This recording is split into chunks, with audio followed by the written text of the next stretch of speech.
Hello മച്ചന്മാരെ, welcome back to Mallu explainer Indian. നല്ലോണം കിളി പാറുന്ന ഉഗ്രൻ ട്വിസ്റ്റുള്ള ഒരു സിനിമയുടെ കഥ അത് ഇന്ന് നമുക്കൊന്ന് കേട്ടു നോക്കിയാലോ. സിനിമയുടെ പേര് തന്നെ കുറച്ച് വ്യത്യസ്തമാട്ടോ, സിക്കന്ദർ കാ മുഖദ്ദർ. സിനിമയെക്കുറിച്ച് ചുരുക്കി എന്ന് പറയുകയാണെങ്കിൽ 300 കോടി രൂപ വിലയുള്ള ഡയമണ്ട്സ് അതൊരു എക്സ്പോ നടക്കുന്ന സമയത്ത് കാണാതാവുന്നുണ്ട്. പക്ഷെ ഒരു മോഷണം നടന്ന സമയത്ത് അവിടെ പെട്ടുപോയത് സാധാരണക്കാരായ 3 പേരായിരുന്നു. ഒരു ചെറുപ്പക്കാരൻ, അതുപോലെ തന്നെ ഒരു ചെറുപ്പക്കാരി, പിന്നെ കുറച്ച് പ്രായമായിട്ടുള്ള ഒരു ബിസിനസ്സുകാരൻ. ശരിക്കും ഈ വൈരങ്ങളുടെ എക്സ്പോ നടക്കുന്ന ആ സ്ഥലത്ത് അന്ന് എന്തായിരിക്കും സംഭവിച്ചിട്ടുണ്ടാവുക? ആരായിരിക്കും യഥാർത്ഥത്തിൽ ആ ഒരു ഡയമണ്ട് കട്ടിട്ടുണ്ടാവുക? എന്തായാലും നിങ്ങൾ ഒരിക്കലും പ്രതീക്ഷിക്കാത്ത കിടിലൻ ട്വിസ്റ്റുകളാണ്. ട്വിസ്റ്റ് എന്ന് പറഞ്ഞാൽ മാരക ട്വിസ്റ്റ്. എന്തായാലും നമുക്ക് ആ ഒരു കഥ കേൾക്കുകയല്ലേ, നേരെ ആ ഒരു കഥയിലേക്ക് പോവല്ലേ.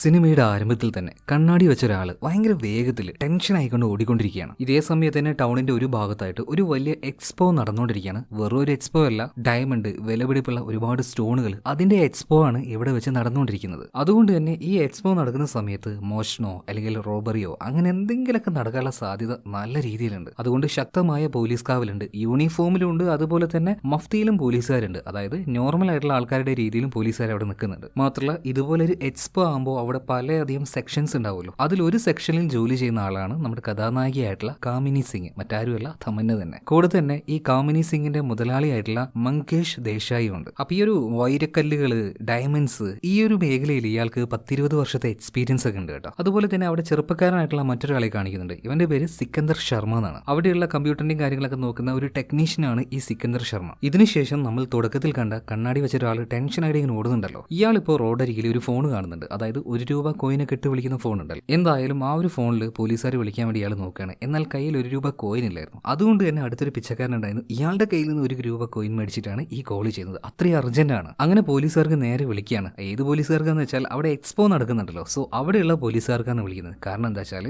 അങ്ങോട്ടേക്ക് വരാനിരിക്കുന്ന 4 പേരുടെ പേരിൽ കള്ള ആൾക്കാർ വന്നിട്ടുണ്ട്. അതായത് ആൾമാറാട്ടം നടത്തി വന്നിരിക്കുകയാണ്. അവരുടെ ലക്ഷ്യം അവിടെയുള്ള ഏതോ ഒരു ഡയമണ്ട് മോഷ്ടിക്കലാണ്. സോ എത്രയും പെട്ടെന്ന് തന്നെ നിങ്ങൾ അവരെ കണ്ടുപിടിക്കണം. അവരുടെ പേര് ഇതൊക്കെയാന്ന് പറഞ്ഞിട്ട് ഒരു 4 പേരുകൾ പറഞ്ഞു കൊടുക്കുന്നുണ്ട്. ഇപ്പൊ പോലീസുകാർ നിങ്ങൾ ആരാണെന്ന് ചോദിക്കാലോ. എന്നാൽ അത് ചോദിച്ചപ്പോൾ തന്നെ ഇയാൾ ഫോൺ കട്ട് ചെയ്യാണ്. പിന്നീട് വേഗം തന്നെ ഇയാളെ ട്രേസ് ചെയ്യാനുള്ള കാര്യങ്ങൾ പോലീസുകാർ നോക്കുന്നുണ്ട്. അതുപോലെ തന്നെ പോലീസുകാർ ഒന്ന് ജാഗരൂകരായിട്ട് നിൽക്കുന്നുണ്ട്. CCTV കാര്യങ്ങളൊക്കെ കറക്റ്റ് ആയിട്ട് പരിശോധിച്ചപ്പോൾ ഇതുപോലെ 4 ആൾക്കാർ മാസ്കും കാര്യങ്ങളൊക്കെ ഇട്ട് ഗണ്ണ് വെച്ച് റെഡിയായി നിൽക്കുന്നത് പോലീസുകാരാണ്. പെട്ടെന്ന് തന്നെ ഒരു അറ്റാക്ക് നടത്താൻ പോലീസിനും പറ്റി. അങ്ങോട്ടേക്കും ഇങ്ങോട്ടേക്കും നടന്ന ആ ഒരു വെടിവെപ്പിൽ ആ ഒരു ഒച്ചപ്പാടെല്ലാം കേട്ട് എല്ലാവരും ആകെ പേടിച്ചു പോകുന്നുണ്ട്. സോ ഇങ്ങനെ എന്തെങ്കിലും ഒരു പ്രശ്നം ഉണ്ടായാൽ ഈ ഒരു എക്സിബിഷൻ ഹാളിന്റെ ഒരു ഭാഗത്തേക്ക് നിൽക്കണം. അപ്പൊ അങ്ങനത്തെ കാര്യങ്ങളൊക്കെ ഇവർ നേരത്തെ എക്സ്പെക്ട് ചെയ്തിട്ടുണ്ട്. സോ അതിനായിട്ടുള്ള ഒരു ഏരിയയിലേക്ക് അവിടെയുള്ള എല്ലാ സ്റ്റാഫുകളും വന്ന് നിൽക്കുന്നുണ്ട്. കുറച്ച് നേരമായിട്ട് ഇവർ ഇവിടെ തന്നെ നിർത്തിയിരിക്കുകയാണ്. അപ്പോൾ ആ കൂട്ടത്തിൽ ഒരാൾ ചോദിക്കുന്നുണ്ട്, സാറേ ഞങ്ങൾ എന്തിനാണ് ഇവിടെ കുറേ നേരമായിട്ട് നിർത്തിയിരിക്കുന്നത്, ഞങ്ങൾ വിട്ടൂടെ ചോദിക്കുമ്പോൾ പോലീസുകാർ പറയണം നിങ്ങൾ കുറച്ച് നേരം ഒന്ന് വെയിറ്റ് ചെയ്യണം. അതായത് ആ ഒരു 4 കൊള്ളക്കാരെയും ഞങ്ങൾ വെടിവെച്ച് കൊന്നിട്ടുണ്ട്. അവരുടെ ബോഡി കൊണ്ടുപോകാനായിട്ട് ഒരു ആംബുലൻസ് വരുന്നുണ്ട്. അവരുടെ ബോഡി കൊണ്ടുപോയിട്ട് തന്നെ നിങ്ങളെയും വിടാന്ന് പറയണം. കുറച്ച് കഴിഞ്ഞപ്പോഴേക്കും ഗവൺമെന്റ് ഹോസ്പിറ്റലിൽ നിന്നും ഒരു ആംബുലൻസ് വരുന്നുണ്ട്. ഈ 4 കൊള്ളക്കാരുടെ ബോഡിയും ഇവിടെ നിന്ന് മാറ്റിയാണ്. ഇതിനുശേഷം ഇവിടെ ജോലി ചെയ്യുന്ന ഓരോ ആൾക്കാരായിട്ട് പുറത്തേക്ക് ഇറക്കുന്നുണ്ട്. ആശ്വാസമായി. എല്ലാവരും നന്നായിട്ടൊന്ന് പേടിച്ചായിരുന്നു. പിന്നീട് എല്ലാവരും പതിയെ പുറത്തേക്ക് പോകണം. ആ സമയത്താണ് ആ കൂട്ടത്തിലുണ്ടായിരുന്ന കാമിനി സിംഗ് ഒരു കാര്യം ശ്രദ്ധിക്കുന്നത്. ഇവിടെ എക്സിബിഷന് വെച്ച ഏറ്റവും വിലപിടിപ്പുള്ള ഒരു ഡയമണ്ട്, ഒന്നല്ല 5 ഡയമണ്ട്, ചുവന്ന നിറത്തിലുള്ള തിളങ്ങുന്ന ആ ഡയമണ്ട്സ് ഇപ്പൊ അവിടെ കാണാനില്ല. വേഗം തന്നെ കാമിനിയുടെ ആ ഒരു മുതലാളി ഉണ്ടല്ലോ ദേശായി, ഇയാളും വന്ന് നോക്കുമ്പോൾ അതെ സാധനം കാണാനില്ല. ആകെ കൂടി ആകെ പ്രശ്നമാവുകയാണ്. വളരെയധികം മൂല്യമുള്ള ഭയങ്കര പൈസയുള്ള ഡയമണ്ടാണിത്. പോരാത്തതിന് ഈ ഡയമണ്ട് ഇവിടെ കൊണ്ടുവന്ന് വെച്ചത് ഹോം മിനിസ്റ്ററുടെ ഭാര്യയുടെ അടുത്ത ഏതോ ഒരു ബന്ധുവാണ്. സോ ഈ ഒരു കേസ് തെളിയിക്കാതെ പോലീസുകാർക്ക് ഒരു രക്ഷയില്ല. കാരണം അവർക്ക് അത്രയും പ്രഷർ ഉണ്ട്. അതുകൊണ്ട് തന്നെ ഇങ്ങനെയുള്ള കാര്യങ്ങൾ നന്നായിട്ട് ഡീൽ ചെയ്യാൻ പറ്റുന്ന ഒരു പോലീസുകാരൻ അങ്ങോട്ടേക്ക് വരികയാണ്. ഇയാളുടെ പേരാണ് ജശ്വന്ത് സിംഗ്. വല്ലാത്തൊരു പേര് തന്നെ. ഈ കഥയിൽ മുഴുവൻ ഈ പേര് ഞാൻ എങ്ങനെ പറയുന്ന ആലോചിക്കുന്നത്. എന്തായാലും ജശ്വന്ത് സിംഗ് ഉള്ളിലേക്ക് വരുന്നുണ്ട്. നമുക്ക് തൽക്കാലം ഇയാളുടെ പേരൊന്ന് മാറ്റിയാലോ. ജശ്വന്ത് എന്നുള്ളത് അശ്വന്ത് ആക്കാം, അത് പറയാനൊരു സുഖമുണ്ടേ. എന്തായാലും അശ്വന്ത് സിംഗ് ഉള്ളിലേക്ക് വരുന്നുണ്ട്. ഇപ്പൊ അവിടുത്തെ SIയോട് കാര്യങ്ങളൊക്കെ ചോദിച്ച് മനസ്സിലാക്കാണ്. പിന്നീട് ആദ്യമായിട്ട് ആരാണ് ഈ ഒരു സംഭവം അറിഞ്ഞതെന്ന് പറയുമ്പോൾ അങ്ങോട്ടേക്ക് നമ്മുടെ കാമിനി വരുന്നുണ്ട്. അവളാണ് കണ്ടത്. അതുപോലെ തന്നെ ഈ ഹാളിൽ നിന്നും അവസാനമായിട്ട് ആരാ പോയി ചോദിച്ചപ്പോൾ അതും ഞാൻ തന്നെ ആയിരിക്കും സാറേ, ഞാനാണ് അവസാനമായിട്ട് അത് കണ്ടതെന്ന് പറയണം. പിന്നീട് അശ്വന്ത് CCTV വിഷ്വലും കാര്യങ്ങളൊക്കെ എടുക്കാൻ വേണ്ടി പറയണം. എന്നാൽ നേരത്തെ ഇങ്ങോട്ടേക്ക് കൊള്ളയടിക്കാൻ വന്ന ആ ഒരു കൊള്ളക്കാരുണ്ടല്ലോ, അവർ നേരത്തെ തന്നെ CCTV കട്ട് ചെയ്തായിരുന്നു. അതുകൊണ്ട് അതിലെ വിഷ്വൽസും കാര്യങ്ങളും ഒന്നുമില്ല. സോ ആരാണ് ഈ ഒരു ഡയമണ്ട് എടുത്തതെന്ന് CCTV വിഷ്വൽ വെച്ച് കണ്ടുപിടിക്കാൻ പറ്റില്ല. ഇതിനുശേഷം അശ്വന്ത് നേരെ മുകളിലേക്ക് കയറി നിൽക്കുകയാണ്. എന്നിട്ട് ഓരോ സെക്ഷനിലും ഓരോ ആൾക്കാർ ജോലി ചെയ്തില്ലേ, അവിടേക്ക് ഓരോരുത്തരായിട്ട് പോയി നിൽക്കാൻ വേണ്ടി പറയണം. അതായത് ഓരോരുത്തരും എവിടെയാണെന്നുള്ളത് അവിടെ തന്നെ പോയി നിൽക്കാൻ പറയണം.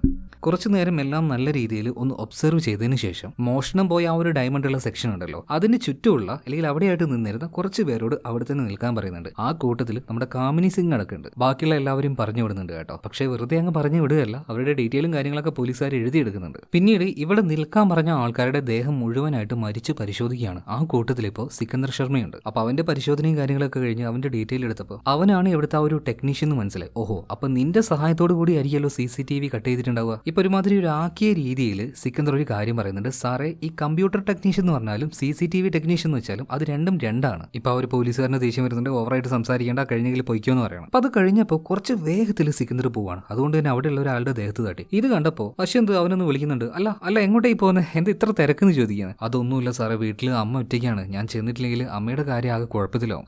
അതൊക്കെ നമുക്ക് പിന്നെ നോക്കാം, ഒന്നുകൂടെ സെർച്ച് ചെയ്തിട്ട് പോയാൽ മതി എന്ന് പറഞ്ഞിട്ട് അവന് വീണ്ടും അവിടെ പിടിച്ചു നിർത്തുകയാണ്. ഇതിനുശേഷം നേരെ ആ ഒരു ദേശായി ഉണ്ടല്ലോ, ഇയാളുടെ അടുത്തേക്കും കാമിനി സിംഗിന്റെ അടുത്തേക്കും ചെന്നിട്ട് പറയാണ്, ഓരോ ക്രൈം നടക്കുന്ന സമയത്തും അങ്ങോട്ടേക്ക് എത്തുന്ന സമയത്ത് എനിക്ക് ഉള്ളിൽ എന്റേതായ ചില ഇൻഡ്യൂഷൻസ്, അതായത് ഒരു തോന്നലുണ്ടാവും ഇവരായിരിക്കും അത് ചെയ്തതെന്ന്. ഇവിടെ വെച്ച് അശ്വന്തിന് ഇപ്പോൾ 3 പേരെയാണ് സംശയം. ഒന്ന് കാമിനി സിംഗ്, 2 അവളുടെ മുതലാളിയായിട്ടുള്ള മങ്കേഷ് ദേശായി, 3ാമത് സിക്കന്ദർ ശർമ്മ. ഇവരെ 3 പേരെയാണ് നല്ല രീതിയിൽ തന്നെ അശ്വന്ത് സംശയിക്കുന്നത്. മാത്രമല്ല അശ്വന്ത് ഒരു കാര്യം പറയുന്നുണ്ട്, നിങ്ങൾ 3 പേരും ഒരുമിച്ച് മോഷ്ടിച്ചു, അല്ലെങ്കിൽ നിങ്ങളിൽ ആരും ഒരാൾ മോഷ്ടിച്ചു, അങ്ങനെയാണ് എനിക്ക് തോന്നുന്നത്. അതൊക്കെ പോട്ടെ, ഈ ഡയമണ്ടിന്റെ വില എന്താണെന്ന് ദേശായിയോട് ചോദിക്കുന്ന സമയത്ത് ഒരു കല്ലിന് ഏകദേശം ഒരു 10-50 കോടി രൂപ ഉണ്ടാവും. 50 കോടിയോ എന്ന് കേട്ട് ആകെ അശ്വന്ത് ഞെട്ടി നിൽക്കുന്ന സമയത്ത്, അയ്യോ സാറേ 50 അല്ല, അത് കുറഞ്ഞു പോയി, ഒരു 60 കോടിക്ക് മുകളിൽ ഉണ്ടാവും എന്ന് പറയണം. അങ്ങനെയാണെങ്കിൽ ചില്ലറ പൈസേന്റെ ഡയമണ്ട് ഒന്നല്ല ഇവിടുന്ന് കാണാതായത്. വേഗം തന്നെ അശ്വന്ത് ഇയാളുടെ മേലുദ്യോഗസ്ഥനെ വിളിക്കുകയാണ്. സാറേ, ആകെ ഒരുമാതിരി പണി കാണിക്കരുത് കേട്ടാ, 300 കോടി രൂപയുടെ ഡയമണ്ടാണ് ഇവിടെ വെച്ച് കാണാതായിരിക്കുന്നത്. ഇത്രയും വലിയ കേസാണെങ്കിൽ അതെന്തിനാ എന്റെ തലയിൽ കൊണ്ടത് തന്നെ പെടുത്തിയതാണല്ലേ. ഇതേ സമയത്ത് തന്നെ ഇവന്റെ മേലുദ്യോഗസ്ഥൻ പറയുന്നത്, എടാ അതാ ഒരു ഹോം മിനിസ്റ്റർ ഉണ്ടല്ലോ, അയാളുടെ ഭാര്യയുടെ ഏതോ ബന്ധുവാണ്. സോ ഇത്രയും വലിയ ഹൈ പ്രൊഫൈൽ കേസാകുമ്പോൾ നിന്നെപ്പോലെ ഒരുത്തിനെ തന്നെ ഏൽപ്പിക്കണ്ടേ, മുകളിൽ നിന്ന് നല്ല പ്രഷർ ഉണ്ട്, നീ എങ്ങനെയെങ്കിലും ആ ഒരു കേസ് തെളിയിക്കടാ, എന്തെങ്കിലും ഒന്ന് സോൾവ് ചെയ്യേ. ഓക്കെ സാറേ, ഞാൻ നോക്കിക്കൊള്ളാന്ന് പറഞ്ഞിട്ട് പിന്നീട് അശ്വന്ത് ഫോൺ കെട്ടിയാണ്. ഇതേ നേരം തന്നെ അവിടെ ഉണ്ടായിരുന്ന സിക്കന്ദർ ശർമ്മ ഉണ്ടല്ലോ, ഇയാൾ പറയുന്നത്, സാറേ എനിക്കൊന്ന് വീട്ടിലേക്ക് വിളിക്കണം, അമ്മ അവിടെ ഒറ്റയ്ക്കാണ്, അറ്റ്ലീസ്റ്റ് ഞാൻ വൈകുമെന്നെങ്കിലും ഒന്ന് പറഞ്ഞോട്ടെ. ഇപ്പൊ സമ്മതം കൊടുക്കുകയാണ് ആര്, അശ്വന്ത് സിംഗ്. അങ്ങനെ സിക്കന്ദർ അവന്റെ വീടിന്റെ തൊട്ടടുത്ത് തന്നെയുള്ള ഒരു പലചരക്ക് കടയിലേക്ക് വിളിക്കുന്നുണ്ട്. ചേട്ടാ ഞാൻ വരാൻ കുറച്ച് വൈകും, അമ്മയോടൊന്ന് നോക്കിക്കോണേട്ടാ, അമ്മയോടൊന്ന് പറയണമെന്ന് പറയണം. പിന്നീട് സിക്കന്ദർ ഫോൺ വെക്കുന്നുണ്ട്. അടുത്ത നിമിഷം തന്നെ അശ്വന്ത് ആ ഒരു ഫോൺ മേടിച്ചിട്ട് ആർക്കാണോ സിക്കന്ദർ ഇപ്പോൾ വിളിച്ചത് അതേ നമ്പറിലേക്ക് തന്നെ വിളിക്കുകയാണ്. എന്നിട്ട് ചോദിക്കുകയാണ്, ആരാണ് ഈ സിക്കന്ദർ, നിങ്ങൾക്ക് എങ്ങനെ അവനെ അറിയാം. ഇപ്പൊ ആ ഒരു പലചരക്ക് കടം പറയാണ്, അയാൾ എന്റെ വീട്ടിലാണ് വാടകയ്ക്ക് താമസിക്കുന്നത്, കുറച്ചു കാലമായിട്ട് എനിക്ക് അവനെയും അവന്റെ അമ്മയും അറിയാം, അമ്മയ്ക്ക് സുഖമില്ലാതെ വീട്ടിൽ കിടക്കുകയാണ്, അവൻ വരാൻ വൈകുന്നു പറഞ്ഞിട്ട് എന്നെ ഇപ്പൊ വിളിച്ചായിരുന്നു എന്ന് പറഞ്ഞിട്ട് ആ ഒരു കടക്കാരൻ പറയുന്നുണ്ട്. ഓക്കെ എന്ന് പറഞ്ഞിട്ട് ഇപ്പൊ ഫോണും വെക്കുകയാണ്. എന്നാൽ ഇതിന് ശേഷവും ഇവരുടെ എല്ലാവരുടെയും ബോഡി നന്നായിട്ട് പരിശോധിക്കുന്നുണ്ടെങ്കിലും ആരുടെ ദേഹത്തുനിന്നും ആ ഒരു ഡയമണ്ട് കിട്ടുന്നില്ല. എന്നാൽ വീണ്ടും ഈ ഒരു അശ്വന്ത് സിംഗ് പറയുന്നത്, എനിക്ക് ഇപ്പോഴും സംശയമുണ്ട്, അല്ലെങ്കിൽ എന്റെ ഉള്ളു പറയുന്നത് നിങ്ങളിൽ 3 പേരിൽ ഒരാൾ തന്നെയാണ് ഇത് ചെയ്തതെന്ന്. സോ നിങ്ങളെ അറസ്റ്റ് ചെയ്യാതെ വിടാൻ കഴിയില്ല. ഇപ്പൊ കാമിനി സിംഗ് പറയുന്നുണ്ട്, സാറേ എനിക്കൊരു കുഞ്ഞുണ്ട്, എനിക്ക് അതിന് ഒറ്റയ്ക്കാകാൻ കഴിയില്ല. ആയിക്കോട്ടെ, കുഞ്ഞിനെ വേണമെങ്കിൽ ഇങ്ങോട്ടേക്ക് കൊണ്ടുവന്നു എന്ന് അറിയാണ്. അതായത് കാമിനി സിംഗിന്റെ കുഞ്ഞിനെ ഇങ്ങോട്ടേക്ക് കൊണ്ടുവന്നു. അതുപോലെ തന്നെ കുഞ്ഞിനെ എടുത്ത് സ്റ്റേഷന്റെ പുറത്ത് അവളിരിക്കുന്നുണ്ട്. അതുപോലെ തന്നെ സെല്ലിന്റെ ഉള്ളിൽ ഇപ്പൊ ദേശായിയും അതുപോലെ തന്നെ സിക്കന്ദരെയും ഇവർ അടച്ചു വെച്ചിട്ടുണ്ട്. മാത്രമല്ല ഇവർക്ക് കൂടുതൽ സംശയം സിക്കന്ദരെയാണ്. അതുകൊണ്ട് തന്നെ അവനെ കെട്ടിയിട്ട് നല്ല രീതിയിൽ നല്ല പെടയും കൊടുത്ത് അവനെ ചോദ്യം ചെയ്യാനാണ് ഇനി പോലീസുകാരുടെ പദ്ധതി. എന്നാൽ അടിക്കാൻ നിൽക്കുമ്പോൾ അശ്വന്ത് അങ്ങോട്ടേക്ക് വരുന്നുണ്ട്. അടിക്കാൻ വരട്ടെ, അതിന് മുന്നേ വേറൊരു കാര്യമുണ്ട്. ഇപ്പൊ അശ്വന്ത് അങ്ങോട്ടേക്ക് ചെന്നിട്ട് സിക്കന്ദറോട് ചില കാര്യങ്ങളൊക്കെ പറയുന്നുണ്ട്. വെറുതെ മേല് നോവുന്നതിന് മുന്നേ കാര്യങ്ങൾ പറഞ്ഞു, എന്തായാലും കുറച്ച് ദിവസം ഞാൻ നിനക്ക് സമയം തരും, അത് കഴിഞ്ഞാൽ പിന്നെ ഞങ്ങളുടേതായ ശൈലി ഞങ്ങൾ ഉപയോഗിക്കും. ഈ സമയത്ത് സിക്കന്ദർ ഒരു കാര്യം പറയുന്നുണ്ട്, എന്റെ പൊന്നു സാറേ ഞാൻ അത് എടുത്തിട്ടില്ല, നിങ്ങൾ ഈ ക്രൂരമായിട്ട് ടോർച്ചർ ചെയ്യാൻ പോകുന്നത് ഒരു നിരപരാധിയാണ്, എന്നെങ്കിലും ഈ ഒരു കാര്യം ഓർത്ത് നിങ്ങൾ പശ്ചാത്തപിക്കും, ഒരു ദിവസം നിങ്ങൾ എന്റെ മുന്നിൽ വന്ന് നിങ്ങൾ എന്നോട് മാപ്പ് പറഞ്ഞിരിക്കും സാറേ. അങ്ങനെ ഭയങ്കര വിഷമത്തിൽ തന്നെ സിക്കന്ദർ ശർമ്മ ഇപ്പൊ അശ്വന്തിനോട് സംസാരിക്കുന്നുണ്ട്. അയാളുടെ മുഖത്ത് നോക്കി അശ്വന്ത് അങ്ങനെ നിൽക്കുന്നുണ്ട്. എന്നാൽ പിന്നീട് അവിടെ എന്ത് സംഭവിച്ചു എന്നൊന്നും നമ്മളെ കാണിക്കുന്നില്ല. ഈ സംഭവത്തിന് ശേഷം ഇപ്പൊ 15 വർഷമായിട്ടുണ്ട്. ഇപ്പൊ കാണിക്കുന്നത് പോലീസ് സ്റ്റേഷനിലെ ഒരു ബാത്റൂമിലാണ്. ആ ബാത്റൂമിൽ ഇരുന്നുകൊണ്ട് ആരും കാണാതെ കള്ളു കുടിക്കുന്ന ഒരു പോലീസ് ഓഫീസറെ ഇപ്പൊ കാണിക്കുന്നില്ലേ, അത് മറ്റാരുമല്ല, കഥയുടെ ആരംഭത്തിൽ നമ്മൾ കണ്ട മിസ്റ്റർ പെർഫെക്റ്റ് ആയിട്ടുള്ള ആ ഒരു പോലീസുകാരൻ തന്നെ, അതായത് അശ്വന്ത് സിംഗ്. താടിയെല്ലാം വളർത്തി ഒരുമാതിരി ഒരു വൃത്തിയില്ലാത്ത കോലത്തിലാണ്. ഇതിനുശേഷം നേരെ കമ്മീഷണറുടെ മുറിയിലേക്കാണ് അശ്വന്ത് പോകുന്നത്. കാരണം അദ്ദേഹം വിളിപ്പിച്ചിട്ടുണ്ട്. പോയ വാർഡ് തന്നെ ഇപ്പൊ അശ്വന്തിന് ഒരു ലെറ്റർ കൊടുക്കുകയാണ്. ഇനിയിപ്പോ നീ ആരും കാണാതെ മദ്യപിക്കൊന്നും വേണ്ട, ഇനി മുതൽ നിനക്ക് ഇഷ്ടം പോലെ സമയം ഉണ്ടാവും, ആവശ്യത്തിന് മദ്യപിച്ചോ, കാരണം നിന്നെ ജോലിയിൽ നിന്നും പിരിച്ചു വിട്ടിരിക്കാന്ന് പറയണം. ആ ഒരു കത്ത് ഇപ്പോൾ അശ്വന്ത് മേടിക്കുന്നുണ്ട്. ഒരു കൂസലും ഇല്ലാതെ കത്ത് മേടിച്ചുകൊണ്ട് അവൻ പുറത്തേക്ക് പോവാണ്. നേരെ പോയിട്ട് വണ്ടിയിൽ കയറുന്നുണ്ട്. കോൺസ്റ്റബിളിനോട് വണ്ടി എടുക്കാൻ പറയുന്നുണ്ട്. എന്നാൽ കോൺസ്റ്റബിൾ പറയുകയാണെങ്കിൽ, സാറിന് ഇനി മുതൽ അങ്ങനെ വണ്ടിയിൽ വരാൻ പറ്റുമോ, ജോലി പോയില്ല സാറേ. ഇതേ സമയത്ത് തന്നെ ഈ അശ്വന്ത് പറയുന്നത്, ഓ കാര്യം ഞാൻ മറന്നുപോയി, പോട്ടെ എന്നാ പിന്നെ കാണാന്ന് പറഞ്ഞിട്ട് കോൺസ്റ്റബിളിനോട് ബൈ പറഞ്ഞ് ഒരു കൂസലും ഇല്ലാതെ ഒരുമാതിരി ഒരു എന്താ പറയാ അലസനായിട്ട് അവിടെ ഉണ്ടായിരുന്ന ഒരു ഓട്ടോറിക്ഷയിൽ പോയി കയറുകയാണ്. നേരെ ബാറിലേക്ക് വിട്ടു എന്ന് പറയണം. അങ്ങനെ ഓട്ടോ പോകാൻ നിൽക്കുമ്പോൾ ബാറിലേക്ക് പോകല്ലേ, അതിന് മുന്നേ ആയിട്ട് നീ കുടുംബ കോടതിയിലേക്ക് ഒന്ന് വിടുന്ന് പറയണം, അവിടെ ഒരു കേസ് ഉണ്ടെന്ന് പറയണം. നേരെ കോടതിയിലേക്ക് ദുബായിലേക്ക് പോകുന്നുണ്ട്. അവിടെ വെച്ച് അശ്വന്ത് ഭാര്യയെ മീറ്റ് ചെയ്യുന്നുണ്ട്. അതായത് കോടതിയുടെ മുന്നിൽ വെച്ച് രണ്ടുപേരും പരസ്പര ധാരണയോട് കൂടിയിട്ട് ഡിവോഴ്സ് മേടിക്കുകയാണ്. അപ്പൊ അതിന്റെ ആ ഒരു ലീഗൽ ഫോർമാലിറ്റിയും കാര്യങ്ങളൊക്കെ കഴിഞ്ഞിട്ടുണ്ട്. മാത്രമല്ല അശ്വന്ത് അവന്റെ ആ ഒരു മോതിരം വരെ ഒരു ഭാര്യക്ക് കൊടുക്കുന്നുണ്ട്. അതായത് ആ ഒരു വെഡിങ് റിംഗ് ഉണ്ടല്ലോ അത് തന്നെ. ഇത് കഴിഞ്ഞപ്പോൾ ഭാര്യ ഒരു കാര്യം പറയുന്നുണ്ട്. മാസാമാസം ചെലവിനുള്ള കാശ് അത് അയക്കാൻ മറക്കാൻ നിൽക്കണ്ട. ഇനി എങ്ങാനും മറന്നിട്ടുണ്ടെങ്കിൽ നിങ്ങളുടെ സ്വത്തിന്റെ ഒരു ഭാഗം എന്നിലേക്ക് വരും കേട്ടോ. ലീഗലി അതിനുള്ള ചാൻസ് ഉണ്ട്. എന്തായാലും നന്നായിട്ട് നോക്കി കണ്ടൊക്കെ ജീവിക്കുക എന്ന് പറഞ്ഞ കവിളിലും തട്ടിയിട്ട് ഭാര്യ പോവാണ്. ഇതിനുശേഷം രാവിലെ ഓട്ടോക്കാരനോട് പറഞ്ഞതുപോലെ തന്നെ രാവിലെ പോകാൻ നിന്ന് ആ ഒരു ബാറിലേക്ക് പോകുന്നുണ്ട്. ആ ബാറിൽ തന്നെ അവിടുത്തെ മുതലാളിയുണ്ട്. സോ അയാളോട് അശ്വന്ത് ഒരു കാര്യം ചോദിക്കുന്നുണ്ട്. എടോ എന്നെ കുറിച്ചുണ്ടല്ലോ എന്നെ കുറിച്ച് എന്താ നിന്റെ അഭിപ്രായം? സാറിനെ കുറിച്ച് പറയുകയാണെങ്കിൽ സാർ നല്ല കണ്ണിങ് ആണ്, ഭയങ്കര ഇന്റലിജന്റ് ആണ്, അതുപോലെ തന്നെ നല്ലൊരു മനുഷ്യനാണ്. മോനെ ഇങ്ങോട്ടിട്ട് വെക്കല്ലേ, വല്ലാണ്ട് അങ്ങോട്ട് കയറ്റി പറയല്ലേ. ആ ശരി പൊയ്ക്കോന്ന് പറയാണ്. ഇതേ സമയത്തിന് അശ്വന്തിന് ഒരു കോള് വരുന്നുണ്ട്. ദുബായിൽ നിന്നും ഒരു ചെറുക്കനാണ് വിളിക്കുന്നത്. ബന്ധുവോ കൂട്ടുകാരോ ആരും അല്ല. അത് ഈ അശ്വന്ത് ഡിപ്പാർട്ട്മെന്റിൽ ഇരിക്കുന്ന സമയത്ത് സീക്രട്ട് ആയിട്ടുള്ള ഇൻഫർമേഷൻ പല ഭാഗത്തുനിന്നും പല ആൾക്കാർ കൊടുക്കുന്നുണ്ട്. സോ അങ്ങനെ സീക്രട്ട് ആയിട്ടുള്ള വിവരങ്ങൾ ദുബായിൽ നിന്നും കൊടുക്കുന്ന ഒരു പയ്യനാണ്. അപ്പോൾ ഒരാളെ കുറിച്ച് അന്വേഷിക്കാൻ വേണ്ടിയിട്ട് അശ്വന്ത് പറഞ്ഞായിരുന്നു. സോ അയാളെ കുറിച്ച് ഈ പയ്യൻ അന്വേഷിച്ചിട്ടുണ്ട്. അതായത് 15 വർഷത്തിന് ശേഷം നാട്ടിലേക്ക് ഇയാൾ തിരിച്ചു വരികയാണ്. ഇന്നോ നാളെയായിട്ട് ഇന്ത്യയിലേക്ക് എത്തും. പിന്നീട് കുറച്ച് ഡീറ്റെയിൽസും പറഞ്ഞു കൊടുക്കുന്നുണ്ട്. ഇതേ സമയത്ത് തന്നെ ആ ഒരു ചെറുക്കൻ പറയുന്ന സാറേ ഒരു 3 മാസത്തെ കാശ് അത് കിട്ടിയിട്ടില്ലായിരുന്നു, അതൊന്ന് വേഗം തന്നാ നന്നായിരുന്നു. ഇതേ സമയത്തിന് അശ്വന്ത് പറയണ മോനെ ആ കാശുമില്ല, ഇനി മുതൽ നിനക്ക് ജോലിയില്ല, കാരണം എന്റെ പണി പോയി, ഇനി നിന്നെ കൊണ്ട് എനിക്ക് യാതൊരു കാര്യമില്ല. അപ്പൊ പറ്റുമെങ്കിൽ അവസാനമായിട്ട് ഒരേ ഒരു ഉപകാരം എനിക്ക് വേണ്ടി ചെയ്യോ, ഞാൻ പറഞ്ഞ ആ ആളിന്റെ നമ്പർ ഒന്ന് സംഘടിപ്പിച്ച് തരാൻ പറ്റുമെന്ന് ചോദിക്കാം. ഓക്കെ എന്ന് പറഞ്ഞിട്ട് ആ പയ്യൻ ആ ഒരു നമ്പർ കൊടുക്കുന്നുണ്ട് കേട്ടോ. ഇതേ സമയത്തിന് ആ പയ്യൻ നിരീക്ഷിച്ച ആള് അത് മറ്റാരുമല്ല 15 വർഷത്തിന് മുന്നേ അശ്വന്ത് സംശയിച്ച, അതായത് ആ ഒരു ഡയമണ്ട് എടുത്തു എന്ന് സംശയിച്ച ആ ഒരു പയ്യനുണ്ടല്ലോ സിക്കന്ദർ ശർമ്മ, അവൻ തന്നെ. അവനിപ്പോ ദുബായിലേക്ക് വന്നിട്ട് വലിയ എന്തോ ജോലിയൊക്കെ ചെയ്യാണ്. ഇപ്പൊ അവനൊരു കോള് വരുന്നുണ്ട്. വിളിച്ചത് മറ്റാരുമല്ല അശ്വന്ത് തന്നെയാണ്. കോൾ എടുത്ത പാട് തന്നെ സിക്കന്ദറിന് എന്നെ മനസ്സിലായോ എന്ന് ചോദിക്കുകയാണ് അശ്വന്ത്. പിന്നീട് കാര്യങ്ങൾ പറയാണ്. ഞാൻ തന്നെയാണ് ആ ഒരു ഓഫീസർ, ഞാൻ എന്തായാലും നിന്നെ ഇപ്പോൾ വിളിച്ചത് ഒരു ക്ഷമ പറയാനാണ്, അന്ന് എനിക്ക് തെറ്റ് പറ്റിപ്പോയി, സോറി. ഇപ്പത്തെ എന്റെ അവസ്ഥ നോക്കുകയാണെങ്കിൽ എന്റെ ജോലി പോയി, എന്റെ ഭാര്യ എന്നെ വിട്ടുപോയി, ഒരുപാട് ധനനഷ്ടം ഉണ്ടായി. ഒരു തരത്തിൽ പറയുകയാണെങ്കിൽ എന്റെ ലൈഫ് ഇപ്പൊ നല്ല രീതിയിൽ കോഞ്ഞാട്ടിയായി കിടക്കുകയാണ്. ചിലപ്പോൾ ഇതിനെല്ലാത്തിനും കാരണം 15 വർഷം മുന്നേ ഞാൻ ചെയ്തു വെച്ച ആ ഒരു കാര്യങ്ങളൊക്കെ ആയിരിക്കും. അതുകൊണ്ടൊക്കെ തന്നെയാണ് ഞാൻ നിന്നോടിപ്പം മാപ്പ് പറയുന്നത്. ഇത് കേട്ട സമയത്ത് അവന്റെ ഉള്ളിൽ, അതായത് സിക്കന്ദറിന്റെ ഉള്ളിൽ ചെറിയൊരു സന്തോഷമുണ്ട്. എന്നാ പറയാണ്, നിങ്ങൾ വെറുതെ എന്നെ ഇങ്ങനെ ഫോൺ വിളിച്ച് പറഞ്ഞിട്ട് കാര്യമില്ല, എന്റെ കണ്ണിൽ നോക്കിയിട്ട് നിങ്ങൾ ക്ഷമ ചോദിക്കണം, കാരണം അത്രയും നിങ്ങൾ കാരണം ഞാൻ വേദനിച്ചിട്ടുണ്ട്. ഈ അശ്വന്ത് പറയണ ഓക്കെ ഞാൻ നിന്നെ നേരിട്ട് കണ്ട് സംസാരിക്കാം, എന്താണ് എന്റെ അഡ്രസ്സ്, അവിടെ വന്നാൽ മതി, എന്നെ കാണാം, നീ എന്തായാലും ഇന്ത്യയിലേക്ക് വരുന്നുണ്ടല്ലോ, അപ്പോൾ വന്നിട്ട് എന്നെ കാണുമെന്ന് പറയണം.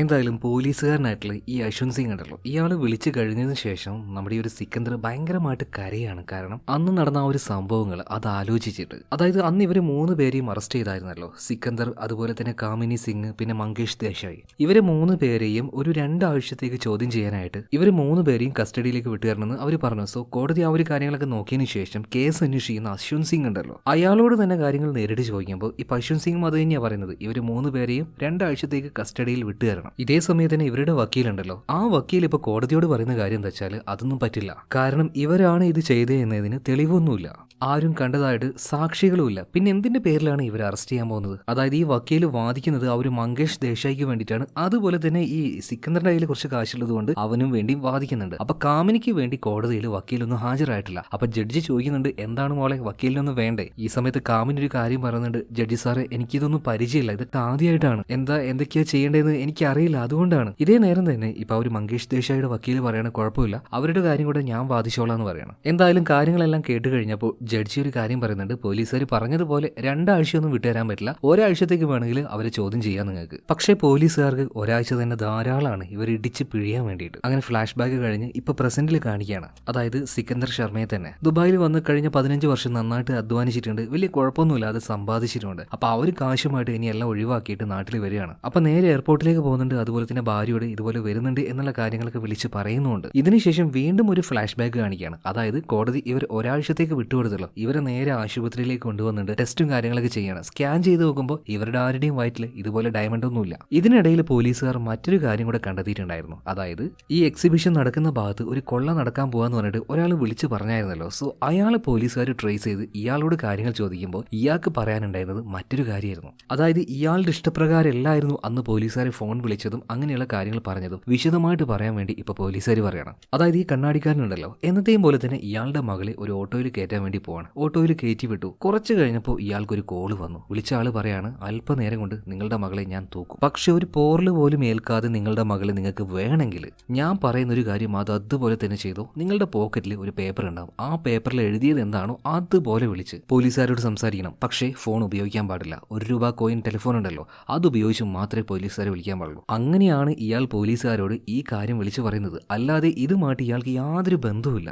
എന്നാൽ ഇയാളുടെ കുട്ടിയെ തട്ടിക്കൊണ്ടുപോയോ എന്ന് നോക്കുകയാണെങ്കിൽ കുട്ടിക്കും ഓട്ടോക്കാരനും യാതൊരു കുഴപ്പമില്ല. ശരിക്കും ഇയാൾ ആകെ ട്രാപ്പ് ആയി പോയതാണ്. അതുപോലെ തന്നെ ഈ പശുന്ത് വന്നിട്ട് ഇവരെ 3 പേരെയും, അതായത് സിക്കന്ദർ, കാമിനി, അതുപോലെ തന്നെ മങ്കേഷ് ദേശായി, ഇവരെ 3 പേരെയും നിരത്തി നിർത്തിയിട്ട് ഇവരെ 3 പേരെങ്കിലും ആരെങ്കിലും നിങ്ങൾ കണ്ടിട്ടുണ്ടോ എന്ന് ചോദിക്കുകയാണ്. അതായത് ഈ കണ്ണാടിക്കാരനോട്. എന്നാൽ 3 പേരെയും ആദ്യമായിട്ടാണ് ഈ കണ്ണാടിക്കാരൻ കാണുന്നത്. എന്തായാലും ഇതിനുശേഷം ഇൻട്രോഗേഷൻ ആരംഭിക്കുകയാണ്. അതായത് നല്ല രീതിയിൽ തന്നെ പെട്ടക്കൂട്ടത്തിലുള്ള ചോദ്യം ചെയ്യൽ. ശരിക്കും സിക്കന്ദർ ശർമ്മ ഉണ്ടല്ലോ, അവന്റെ കാര്യമായിരുന്നു കഷ്ടം. കാരണം അശ്വന്ത് സിംഗ് ഇയാൾ നേരിട്ട് ലാത്തി കൊണ്ട് അടിച്ചായിരുന്നു അവനെ ചോദ്യം ചെയ്തത്. പിന്നെ കാമിനി സിംഗിന്റെ കാര്യം നോക്കുകയാണെങ്കിൽ അവളൊരു ലേഡി ആയതുകൊണ്ട് തന്നെ അവൾ ഉപദ്രവിക്കുന്നില്ല, എന്നാൽ അതിനേക്കാൾ ഉപരിയായിട്ടുള്ള ഒരു ടോർച്ചർ കൊടുക്കുന്നുണ്ട്. ഒരു സെക്കൻഡ് പോലും ഉറങ്ങാൻ സമ്മതിക്കില്ല. ഒരു മനുഷ്യന് 2-3 ദിവസം വരെ ഉറങ്ങാതിരിക്കാൻ കഴിയും. അത് കഴിഞ്ഞാൽ പിന്നെ ഭ്രാന്തിളകാൻ തുടങ്ങും. അതായത് ഇപ്പൊ സെല്ലിൽ കാമിനി അഥവാ ഉറങ്ങുകയാണെങ്കിൽ അവളുടെ മുഖത്തേക്ക് അങ്ങനെ ടോർച്ച് അടിക്കും. ഇനി അതിലും അവള് എന്താ പറയാ ഉറങ്ങി പോയിട്ടുണ്ടെങ്കിൽ ലാത്തി നിലത്തടിച്ച് പേടിപ്പിച്ച് ഉറക്കത്തിൽ നിന്നും എഴുന്നേൽപ്പിക്കും. അങ്ങനെ ആ ഒരാഴ്ച ഇവരെ 3 പേര് നന്നായിട്ട് ചോദ്യം ചെയ്യുന്നുണ്ട്. ഇതിനുശേഷവും കോടതിയിൽ പോയിട്ട് ഒരാഴ്ച കൂടെ വേണമെന്ന് പറയണം. എന്നാൽ കോടതി സമ്മതിച്ചില്ല. ഇവരെ 3 പേരെയും ജാമ്യത്തിൽ വിടുകയാണ്. ഇപ്പൊ സിക്കന്ദറിനെ നോക്കുകയാണെങ്കിൽ അടികൊണ്ട് പുറം മുഴുവൻ ആകെ പാടായി കിടക്കുകയാണ്. ഇതേ നേരം തന്നെ അവന്റെ അയൽവാസിയായിട്ടുള്ള ഒരു നേഴ്സ്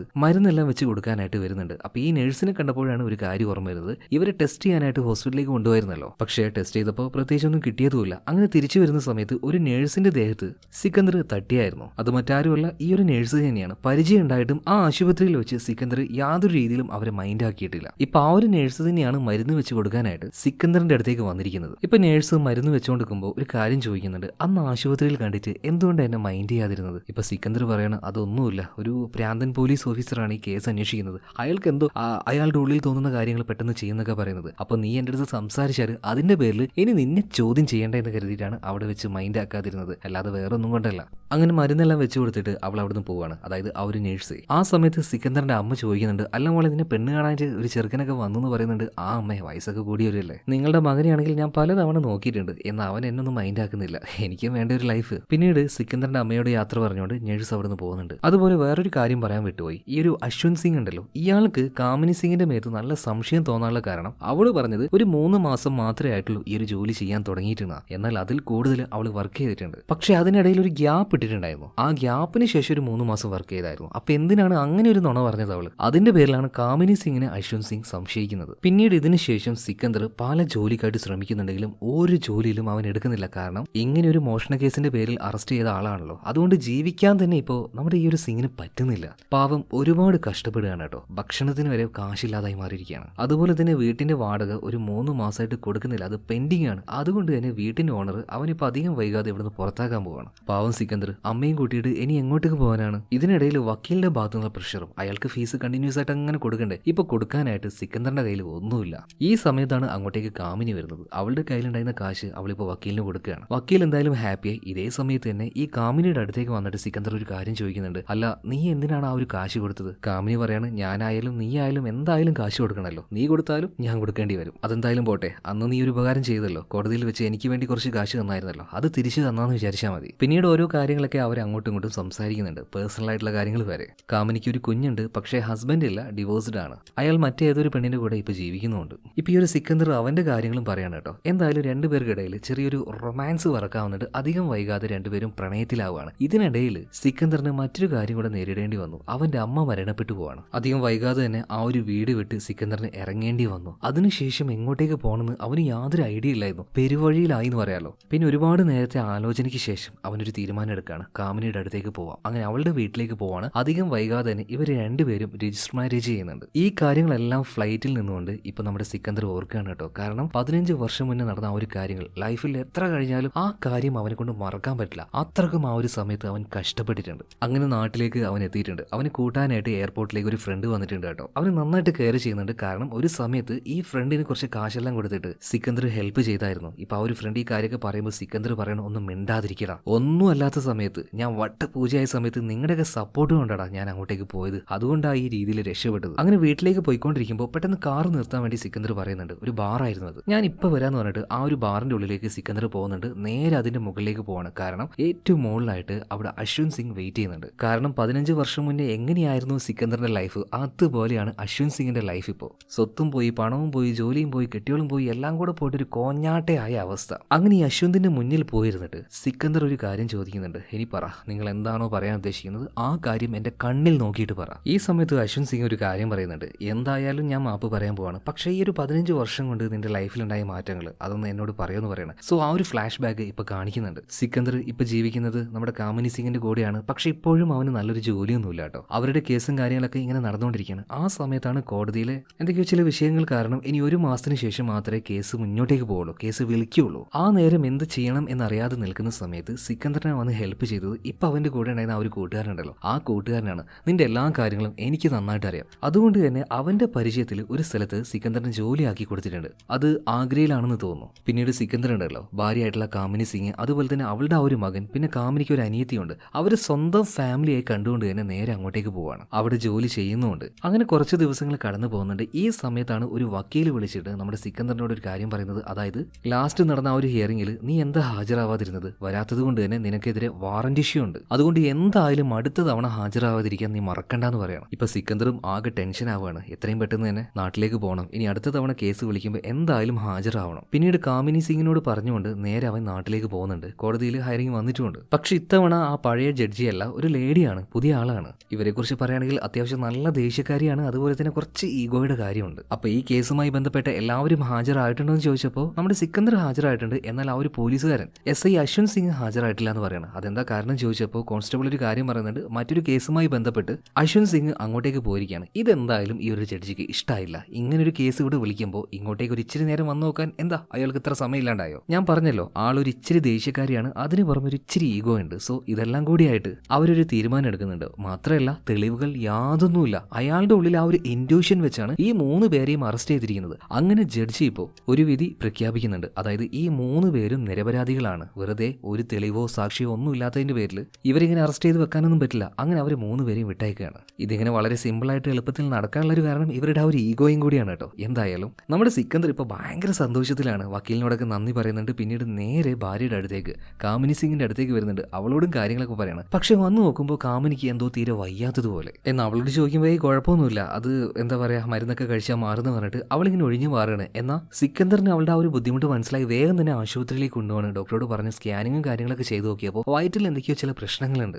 അഡ്മിറ്റ് ചെയ്യണം, അത്യാവശ്യം കാശും കാര്യങ്ങളൊക്കെ ആവുമെന്ന് പറയണം. സിക്കന്ദർ ആകെ പേടിച്ചു പോകണം, അവന്റെ കയ്യിൽ നയാ പൈസയില്ല. അപ്പൊ ഡോക്ടറോട് ഒരു കാര്യം പറയുന്നുണ്ട്, എന്തായാലും അഡ്മിഷൻ എടുത്ത് അവളിവിടെ അഡ്മിറ്റ് ചെയ്യുക, നാളെ രാവിലെ ആകുമ്പോഴേക്കും ഞാൻ കാശുമായിട്ട് വരാമെന്ന് പറഞ്ഞിട്ട് നേരെ വീട്ടിലേക്ക് പോകണം. കാരണം വീട്ടിൽ ആരുണ്ട്, കാമിനിയുടെ മകനുണ്ട്, അതുപോലെ തന്നെ അവളുടെ അനിയത്തിയുണ്ട്. എന്നാൽ അങ്ങോട്ടേക്ക് വന്ന് നോക്കുമ്പോൾ ഈ സിക്കന്ദർ മറ്റൊരു കാര്യം കണ്ട് ഞെട്ടിപ്പോവാണ്. രണ്ടുപേരും, അതായത് ആ ഒരു കുഞ്ഞും അതുപോലെ തന്നെ അനിയത്തി, രണ്ടുപേരും വീടിന്റെ പുറത്തിരിക്കുകയാണ്. അതുപോലെ തന്നെ അവരുടെ പെട്ടിയുണ്ട്. ഇതെന്താ നിങ്ങളിങ്ങനെ പുറത്തിരിക്കുന്നത് ചോദിച്ചപ്പോൾ ഈ കാമിനിയുടെ അനിയത്തി പറയാണ്, അത് പിന്നെ ആ ഒരു ഓണർ നമ്മളെ പുറത്താക്കിയതാണ്, ഒരു കള്ളന്റെ ഫാമിലിക്ക് വീട് തരില്ല എന്നൊക്കെ അയാൾ പറയുന്നത്. ഭയങ്കരമായിട്ട് ദേഷ്യം വന്ന് സിക്കന്ദർ നേരെ പോയിട്ട് അവന്റെ മുതലാളി, അതായത് ആ ഒരു ഹൗസ് ഓണർ എല്ലാം ഒരാൾ തന്നെയാണ്, അപ്പൊ അയാളോട് ഭയങ്കരമായിട്ട് ചൂടാവുകയാണ്. എന്നാൽ ഇയാൾ പച്ചക്ക് പറയാണ്, നീ ഒരു കള്ളനാണോ, കള്ളന് ജോലിയില്ല, അതുപോലെ തന്നെ വീടുമില്ല, മര്യാദക്ക് പൊയ്ക്കോന്ന് പറയാണ്. ഇതേ സമയത്ത് തന്നെ സിക്കന്ദർ പറയാണ്, കോടതി വരെ പറഞ്ഞു ഞാൻ നിരപരാധിയാണെന്ന്, എന്നിട്ടും നിങ്ങൾക്കൊന്നും ഇത് അംഗീകരിക്കാൻ പറ്റില്ല അല്ലേ, എന്തായാലും ഈ രാത്രിയിൽ തന്നെ എന്നെ ഇറക്കി വിട്ടതല്ലേ, ഇപ്പൊ തന്നെ എന്റെ സാലറി തരണം എന്ന് പറഞ്ഞിട്ട് വഴക്കിട്ട് ആ ഒരു കാശ് മേടിക്കുന്നുണ്ട്. പിന്നീട് കാമിനിയുടെ ആ ഒരു കുഞ്ഞിനെയും അതുപോലെ തന്നെ അവളുടെ അനിയത്തിയുമായിട്ട് നേരെ അവിടെ ഉണ്ടായിരുന്ന ഒരു ആശ്രമത്തിലേക്ക് പോകണം. കാരണം അവിടെ വളരെ വിലക്കുറവിൽ റൂംസും കാര്യങ്ങളൊക്കെ കിട്ടും. അവന്റെ കയ്യിൽ വലിയ പൈസയൊന്നുമില്ലല്ലോ. എന്തായാലും ആ ഒരു കുഞ്ഞിനെയും അനിയത്തിയും അവിടെ ആക്കിയിട്ട് പണവുമായിട്ട് അവൻ നേരെ ആശുപത്രിയിലേക്ക് ചെല്ലുകയാണ്. എന്നാൽ പോകുന്ന വഴിയിൽ 2-3 ആൾക്കാർ അവനെ ആക്രമിക്കുകയാണ്, വളരെ ക്രൂരമായിട്ട് മർദ്ദിക്കുന്നുണ്ട്. അവന്റെ കയ്യിലുള്ള ആ ഒരു കാശുമായിട്ട് ഇവർ കടന്നു കളയാണ്. അടികൊണ്ട് ക്ഷീണിച്ച് ഒരു പരുവായ സിക്കന്ദർ ശരിക്കും പറഞ്ഞാൽ തളർന്ന് ഇല്ലാതായി പോവാണ്. കാരണം ഒരു മനുഷ്യന്റെ ലൈഫിൽ ദുരന്തം എന്ന് പറഞ്ഞാൽ അത് വരും, പക്ഷേ ഇതുപോലെ സിക്കന്ദറിന്റെ ലൈഫിൽ വന്നതുപോലെ ആർക്കെങ്കിലും വരുമോ? അവന്റെ മൈൻഡൊക്കെ ആകെ കൊളാപ്സ് ആവുകയാണ്. വല്ലാത്തൊരു ഫീലിംഗിൽ ശരിക്കും ആത്മഹത്യ ചെയ്യാൻ വേണ്ടി തന്നെ അവൻ നടക്കുകയാണ്. നേരെ ഒരു പാലത്തിന്റെ മുകളിൽ പോയി നിൽക്കുന്നുണ്ട്. ചാടാൻ നിൽക്കുന്ന അതേ നേരം തന്നെ പിന്നിലൂടെ ഒരു വണ്ടി വളരെ വേഗത്തിൽ ഭയങ്കര എന്തോ സീരിയസ് ആയിട്ട് ഹോൺ അടിച്ച് പോകുന്നുണ്ട്. അപ്പൊ ആ ഒരു ശബ്ദം കേട്ടപ്പോൾ അവന്റെ മൈൻഡ് പെട്ടെന്ന് മാറിപ്പോവാണ്. അതുകൊണ്ട് മാത്രം അന്ന് സിക്കന്ദർ ആത്മഹത്യ ചെയ്തില്ല. ഈ കാര്യങ്ങൾ സിക്കന്ദർ ഇപ്പോൾ ആ ഒരു പോലീസുകാരൻ, അതായത് അശ്വന്തിനോട് പറയാണ്. ഇതെല്ലാം കേട്ട് കഴിഞ്ഞപ്പോൾ അശ്വന്ത് ഒരു കാര്യം ചോദിക്കുന്നുണ്ട്, അതൊക്കെ ഓക്കെ, പക്ഷെ അന്നത്തെ ആ ഒരു പ്രശ്നത്തിൽ നിന്ന് നീ എങ്ങനെയാണ് രക്ഷപ്പെട്ടത്? ആ ഒരു കാര്യം ഇപ്പൊ സിക്കന്ദർ പറയുന്നുണ്ട്. അതായത് അന്ന് ആത്മഹത്യ ചെയ്യേണ്ടെന്ന് കരുതി ഞാൻ തിരിച്ചു വന്ന സമയത്ത് ഞാൻ ഒന്നും നോക്കാതെ എന്റെ കൂട്ടുകാരനോട് വിളിച്ച് കാര്യങ്ങളൊക്കെ പറയണം. കാരണം അവന്റെ അമ്മാവൻ തന്നെയായിരുന്നു അത്, അവന്റെ അമ്മാവൻ തന്നെയാണ് എന്നെ പുറത്തിറക്കി വിട്ടത്. പിന്നെ അവന്റെ സഹായത്തോട് കൂടിയിട്ടാണ് കുറച്ച് കാശൊക്കെ എനിക്ക് കിട്ടിയതും ആ ഒരു കാശുമായിട്ട് ഞാൻ കാമിനിയുടെ ട്രീറ്റ്മെന്റ് ഒക്കെ ചെയ്തതും. പിന്നെ അവൻ തന്നെയാണ് ദുബായിലേക്ക് പോകാൻ വേണ്ടി എന്നെ ഹെൽപ്പ് ചെയ്തത്, അവിടെ ഒരു ജോലി മേടിച്ചത്, എല്ലാം അവൻ തന്നെയാ. പിന്നീട് പതിയെ പതിയെ എന്റെ കഴിവ് എനിക്ക് കാണിക്കാനും പറ്റി. ജോലിയിലൊക്കെ അത്യാവശ്യം നല്ല ഉയർച്ചയും കാര്യങ്ങളൊക്കെ കിട്ടി. അന്ന് അവിടെ വെച്ച് ഞാൻ ഒരു പെൺകുട്ടിയെ പരിചയപ്പെട്ടായിരുന്നു. പരിചയം എന്ന് വെച്ചാൽ അവളുമായിട്ട് പ്രണയത്തിലാണോ എന്ന് ചോദിക്കുമ്പോൾ അങ്ങനെയൊന്നുമല്ല, അവളുമായിട്ട് എനിക്ക് നല്ല അടുപ്പായിരുന്നു, നല്ലൊരു സുഹൃത്തായിരുന്നു അവള്. നാൻസി എന്നാണ് അവളുടെ പേര്. അവളുടെ ആ ഒരു സുഹൃത്ത് ബന്ധവും അതുപോലെ തന്നെ അവിടുത്തെ ആ ഒരു ജോലിയൊക്കെ ആയിട്ട് നല്ല രീതിയിലായിരുന്നു കാര്യങ്ങളൊക്കെ മുന്നോട്ടേക്ക് പോയിരുന്നത്. ആ സമയത്ത് ഞാനും അവളും കൂടി ഒരുമിച്ച് നടക്കുന്ന സമയത്ത് പെട്ടെന്ന് ഒരാൾ വന്നിട്ട് നാൻസിയോട് സംസാരിച്ചു, നീ എപ്പോഴാ ഒരു ബാറിന്ന് ഇറങ്ങിയത്, നീ ഇപ്പോഴും അവിടെ തന്നെയല്ലേ എന്ന രീതിയിൽ. അപ്പൊ തന്നെ എനിക്ക് സംശയം വന്നിട്ട് ഞാൻ അവളോട് കാര്യങ്ങൾ ചോദിച്ചു, സത്യം പറ, നീ എന്റെ ഫ്രണ്ട്ഷിപ്പിനെ എന്റെ കൂടെ കൂടിയത് എന്നെ നിരീക്ഷിക്കാൻ വേണ്ടിയിട്ടാണോ? ഇന്ത്യയിലെ ആ ഒരു പോലീസുകാരനുണ്ടല്ലോ അശ്വന്ത്, അയാൾ പറഞ്ഞിട്ടാണോ നീ എന്നെ നിരീക്ഷിക്കുന്നതെന്നൊക്കെ ചോദിച്ചപ്പോൾ നാൻസി എന്നോട് പറഞ്ഞൊരു കാര്യം എന്താ വെച്ചാൽ, അവൾക്കൊരു മോശം പാസ്റ്റ് ലൈഫ് ഉണ്ടായിരുന്നു. ഇതുപോലെ ബാറിൽ അവൾ ജോലി ചെയ്തിട്ടുണ്ടായിരുന്നു. കാര്യങ്ങളൊക്കെ അവൾ എന്നോട് പറഞ്ഞു. പക്ഷെ പിന്നീട് ഞങ്ങൾക്കിടയിലുണ്ടായിരുന്ന ഒരു വഴക്ക് കാരണം അവൾ അവിടെ നിന്നും ജോലി റിസൈൻ ചെയ്ത് മറ്റൊരു സ്ഥലത്തേക്ക് പോയി. കുറച്ച് ദിവസങ്ങൾ കടന്നുപോയി. അതുപോലെ തന്നെ ഞാൻ ദുബായിത്തെ ആ ഒരു ജോലിയും കാര്യങ്ങളൊക്കെ വിട്ട് നാട്ടിലേക്ക് തിരിച്ചു വരാൻ നിൽക്കുമ്പോൾ അവൾ ഒന്നുകൂടെ പോയി കണ്ടു. നാൻസിയോട് പിന്നീട് സിക്കന്ദർ ചില കാര്യങ്ങൾ പറയുന്നുണ്ട്. അതായത് മോശമായിട്ടുള്ള ഒരു പാസ്റ്റ് ലൈഫ് നിനക്ക് ഉണ്ടായെന്ന് പറയുന്നില്ലേ, അതുപോലെ തന്നെ വളരെ മോശമായിട്ടുള്ള ഒരു ലൈഫ് എനിക്കും ഉണ്ടായിരുന്നു. അതിന് കാരണക്കാരൻ ഒരു SI ആയിരുന്നു, അശ്വന്ത് സിംഗ്. ഞാൻ കരുതിയത് അയാൾ അയച്ച ഒരു സ്പൈ ആയിരിക്കും നീ എന്നാണ്. അതുകൊണ്ടാണ് അന്ന് വളരെ മോശമായിട്ട് നിന്നോട് സംസാരിച്ചത്. പിന്നീട് അവിടുന്ന് വരാൻ നേരത്ത് അവൾക്കൊരു കത്തും കൊടുക്കുന്നുണ്ട്. ഇനി എപ്പോഴെങ്കിലും പറ്റുമെങ്കിൽ നമുക്ക് ഇന്ത്യയിൽ വെച്ച് കാണാമെന്ന് പറഞ്ഞിട്ടാണ് സിക്കന്ദർ അവളോട് യാത്ര പറഞ്ഞു വന്നത്. അങ്ങനെ എൻ്റെ ലൈഫിൽ സംഭവിച്ച പ്രധാന കാര്യങ്ങൾ ഇതൊക്കെ തന്നെയാണ്. ഇനിയിപ്പോൾ എൻ്റെ ഭാര്യയെ കാണാനായിട്ട് ഞാൻ എൻ്റെ വീട്ടിലേക്ക് പോവാണ്. ഇതേ നേരം തന്നെ സിക്കന്ദർ അവൻ്റെ കണ്ണിലേക്ക് നോക്കിയിട്ട് പറയാണ്, എനിക്ക് തെറ്റുപറ്റിപ്പോയി. ഞാൻ കാരണം നിന്റെ ലൈഫിൽ നിനക്ക് ഒരുപാട് ബുദ്ധിമുട്ടുണ്ടായിട്ടുണ്ട്. എല്ലാത്തിനും ഞാൻ മാപ്പ് ചോദിക്കുകയാണ്. ഇത് കേട്ട് കഴിഞ്ഞപ്പോൾ സിക്കന്ദറിന് എന്തോ മനസ്സിനൊരു സമാധാനമാവുകയാണ്. അവനിപ്പോൾ അവിടെ നിന്ന് എഴുന്നേറ്റ് പോകാൻ നിൽക്കുന്ന അതേ നേരം തന്നെ അശ്വന്ത് ഒരു കാര്യം പറയുന്നുണ്ട്. അല്ല, എങ്ങോട്ടാ പോകുന്നതിന് മുന്നേ ഒരു കാര്യം കൂടെ ഞാൻ പറഞ്ഞോട്ടെ. ചില കാര്യങ്ങളിൽ ഇപ്പോഴും നമുക്കൊരു വ്യക്തത വന്നിട്ടില്ല. അപ്പൊ ആ ഒരു വ്യക്തത ഞാൻ വരുത്തിച്ചു തരാം. അന്ന് ആ ഒരു കേസ് നടക്കുന്ന സമയത്ത് നമ്മുടെ കാമിനി സിംഗ് ഉണ്ടല്ലോ, അവൾ വളരെ കഷ്ടപ്പാടിലായിരുന്നു. ആ സമയത്ത് അവളുടെ കയ്യിൽ ഒരു വൈരക്കല്ല് വിൽക്കാനായിട്ട് അവളൊരു കടയിലേക്ക് പോയി. 24 മണിക്കൂറും ഞങ്ങളുടെ ആൾക്കാർ നിന്നെയും അവളെയും എല്ലാവരെയും നിരീക്ഷിക്കുന്നുണ്ടായിരുന്നു. അങ്ങനെ ആ ഒരു വൈരക്കല്ല് വിൽക്കാനായിട്ട് അവൾ ആ ഒരു കടയിലേക്ക് കയറിയ സമയത്ത് തന്നെ ഞാനും അവളുടെ പിന്നാലെ കയറി കയ്യോടെ പൊക്കി അവളെ കൊണ്ട് ഉള്ള സത്യം മുഴുവൻ പറയിപ്പിച്ചു. അതായത് അന്നത്തെ ദിവസം തന്നെ നഖത്തിന്റെ ഇടയിൽ ഒരു കുഞ്ഞ ഡയമണ്ട് അത് അവൾ കയറ്റി വെച്ച് അവൾ ആ ഒരു മോഷണം നടത്തിയായിരുന്നു. പക്ഷേ ആ ഒരു ഡയമണ്ടിന് അതിന് ചെറിയ വിലയേറ്റുള്ളൂ, ഒരു 1,00,000 രൂപയുടെ താഴേക്ക് വരുള്ളൂ. പിന്നീട് അവിടെ വെച്ച് നന്നായിട്ട് തന്നെ കാമിനി സിംഗിനെ ഈ ഒരു പോലീസുകാരൻ അതായത് അശ്വന്ത് പേടിപ്പിച്ച സമയത്ത് ഇപ്പൊ കാമിനി ആകെ കിടന്ന് കരയാണ്. അതായത് നിവൃത്തികേട് കൊണ്ടാണ് ആ ഒരു ചെറിയ ഡയമണ്ട് നഖത്തിന്റെ ഉള്ളിൽ കയറ്റിയിട്ട് അവൾ മോഷ്ടിച്ചത്. ശരിക്കും അതിന്റെ ആ ഒരു വില 1,00,000 രൂപ എന്നൊക്കെ പറഞ്ഞാൽ അവൾക്ക് അത് വലിയൊരു തുകയാണ്. അങ്ങനെ ഇരിക്കെ 300 കോടി രൂപ വിലയുള്ള ആ ഒരു ഡയമണ്ട് അവൾ മോഷ്ടിക്കുമോ? എനിക്ക് അങ്ങനെ ഒന്ന് ചിന്തിക്കാൻ പോലും പറ്റില്ല സാറേ എന്ന് പറയണം. പക്ഷേ കാമിനി അവിടെ വെച്ചൊരു മോഷണം നടത്തിയായിരുന്നല്ലോ, വേണമെങ്കിൽ കേസ് എടുക്കാം, ഇപ്പൊ അറസ്റ്റും ചെയ്യാം. കാമിനി ഇപ്പൊ ഭയങ്കരമായിട്ട് കാര്യമാണ്, എനിക്കൊരു കുഞ്ഞുണ്ട്, അതുപോലെ തന്നെ ചെറിയൊരു അനിയത്തിയുണ്ട് സാർ, എന്നെ ഇപ്പൊ അറസ്റ്റ് ചെയ്യല്ലേ എന്ന് പറയണം. ആ സമയത്ത് അശ്വന്ത് ഒരു കാര്യം പറയുന്നുണ്ട്, ഓക്കെ ഞാൻ നിന്നെ അറസ്റ്റ് ചെയ്യുന്നില്ല, പക്ഷെ എനിക്ക് വേണ്ടി നീ ഒരു കാര്യം ചെയ്യണം. ആ ചെറുക്കനില്ലേ സിക്കന്ദർ ശർമ്മ, അവനുമായിട്ട് നീ ഒരു ഫ്രണ്ട്ഷിപ്പ് ഉണ്ടാക്കണം. എന്നിട്ട് അവന്റെ ലൈഫിൽ നടക്കുന്ന ഓരോ കാര്യവും നീ എനിക്ക് പറഞ്ഞു തരണം. അപ്പൊ സിക്കന്ദറുമായിട്ട് കാമിനി അങ്ങോട്ടേക്ക് ചെന്ന് ഫ്രണ്ട്ഷിപ്പ് ആയതും അവന്റെ ആ ഒരു സൗഹൃദം ഉണ്ടാക്കിയതും ആ ഒരു പ്രണയം എല്ലാം പോലീസുകാരനായിട്ടുള്ള ഈ അശ്വന്ത് സിംഗ് പറഞ്ഞിട്ടായിരുന്നു. ഇത് കേട്ട സമയത്ത് സിക്കന്ദർ